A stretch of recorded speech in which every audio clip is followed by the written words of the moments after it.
Something unnatural. Is he dead? Asked a shaky voice beside me. I nearly jumped out of my calfskin trousers. Myrthe struggled to prop an elbow beneath her. Trembling, she stared at Papje.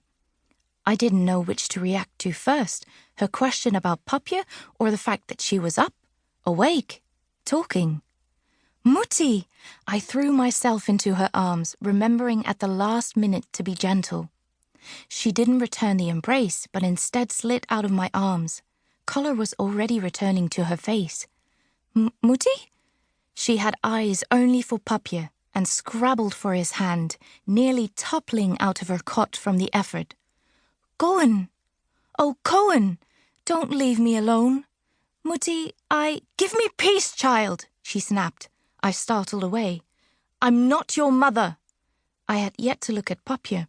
I wanted to grasp the joy of Myrthe's return, but what did she mean she wasn't my mother? Ilse! Oma stepped into the room. If she was surprised to find Myrthe awake and recovering, she hardly showed it. Do you know this child? Wilma! Myrthe reached for Oma.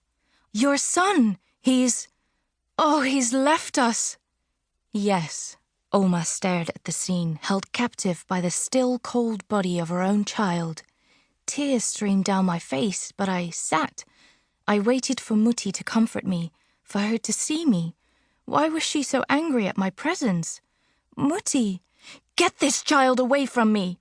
Myrthe collapsed over Papje's body. Oh, Cohen! Oma yanked me into her bedroom, the only other room in our small home. I stumbled to the bed when she released me, sobs tearing from my chest. Oma, what did she mean? You're crying, she said it like an accusation, and then turned her back to me and rummaged in an old trunk. I sniffed. Not sure I liked crying. The more I did it, the less in control I felt. I was wet everywhere, my eyes, my nose, my face, but more than that, my chest hurt. Why did Myrthe say she's not my mother? Oma whirled on me with the small bottle clutched in her hand.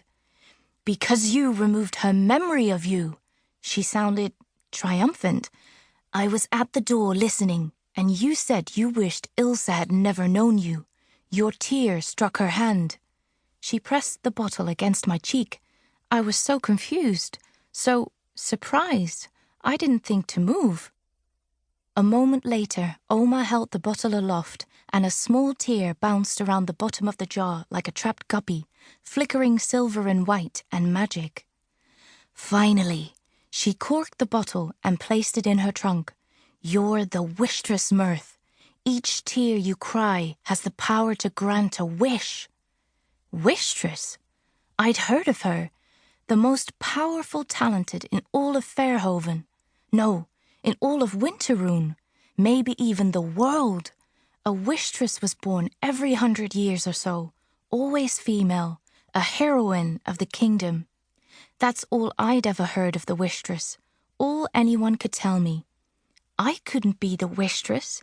I was poor, brittle-boned, distraught. I couldn't even cry until today. Then I thought about what Oma said. You removed her memory of you. Because I'd cried and made a wish, Myrthe couldn't remember me? Another part of my words, my desperate prayer, teased my memory.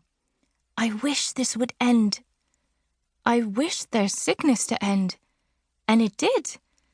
I killed Papje? I gripped my hands in front of me, as though they could keep the broken whisper from reaching Oma's ears. But she heard, and she nodded. You used a raw wish, more dangerous than a spark on cotton. She faced me head-on and grabbed my shoulders. I couldn't tear away from her intense gaze. You're never to use a wish again, Myrthe, not until you're trained properly. I've studied the ways of the Wishtress my entire life and will teach you in time. Every tear you cry must be bottled. I'll protect them. I will protect you. Otherwise, you could end up killing others. My small form seemed to shrink beneath the weight of her words. I was unable to comprehend much other than that I killed my own Papje, and I